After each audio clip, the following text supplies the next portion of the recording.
The doors opened, one by one.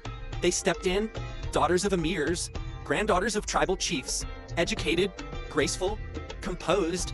They weren't here for a celebration. They were here to be chosen. Inside Zabeel Palace, under towering chandeliers and silent eyes, a rare royal selection had begun. The mission? To find the one woman worthy of standing beside Prince Hamdan bin Mohammed bin Rashid Al Maktoum, Fazza, the crown prince of Dubai. One by one they entered the great hall, draped in elegance, wrapped in centuries-old pride. Some held their heads high with confidence, others glanced nervously, unsure what the next few hours would hold. But all of them carried dreams. Not every day does a royal crown open its gates to potential queens. But this was no ordinary day. A panel of royal elders, dignitaries, and family women had assembled. But at the center, seated calmly, was Prince Hamdan himself. Observant, poised, silent. He wasn't hidden behind a curtain. He wasn't watching from a distance. He was right there, among them. Because for Fazza, this wasn't just a ritual. This was personal. He wasn't looking for status. He wasn't swayed by lineage.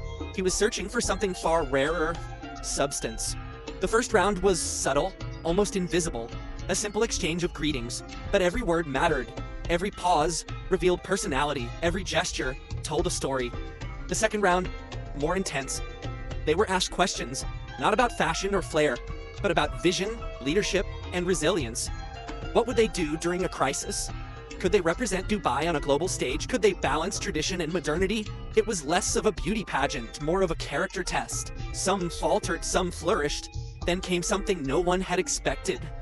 Fazza stepped forward, not as a judge, but as a speaker. He looked at the girls, then at the elders, and said, "A queen is not made by blood. She is made by how she uplifts others, how she stands firm when things fall, how she chooses kindness when she has the power not to." The hall fell into silence. It wasn't rehearsed, it wasn't scripted, it was Fazza, honest, raw, and royal. Then came the last round, a walk through the palace gardens, not alone, but with him. Each girl had 5 minutes, just 5, to walk, to talk, to reveal who they truly were when the cameras weren't rolling. Some asked him about his horses, others about poetry. One asked, "Do you ever feel lonely despite all this royalty?" And for a moment, his eyes softened. "Yes," he replied, "but I believe love changes that."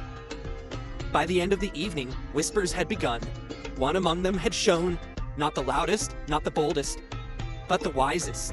Her answers weren't rehearsed. Her grace wasn't forced. She asked more than she answered. And Fazza noticed. There was no announcement that night, no crown placed instantly. Because in Dubai's royal tradition, great choices take time. But something had shifted. The selection wasn't just about who he would choose.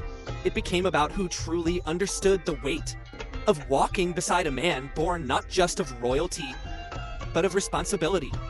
Outside, the city lights sparkled. The moon hung quietly above the palace domes. And somewhere inside those walls, a future queen might have just taken her first step, not with a yes, but with a presence. Because sometimes, royal love stories don't begin with fireworks. They begin with silence, substance, and a single walk under the stars.